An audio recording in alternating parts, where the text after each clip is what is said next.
Master the art of finishing ropes with the Decorative Multiple Overhand Knot.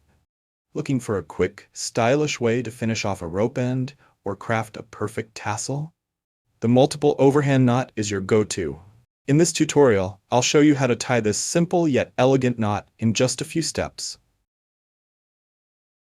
Start by wrapping your cord, like paracord, around your finger 4 times.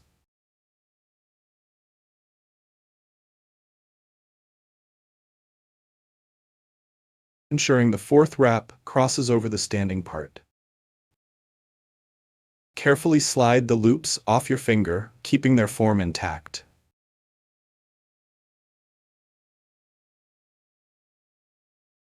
Next, tuck the working end through the center of the loops, then gently pull and roll the edges to maintain the knot's shape. As you tighten, you'll see the beautiful knot take form.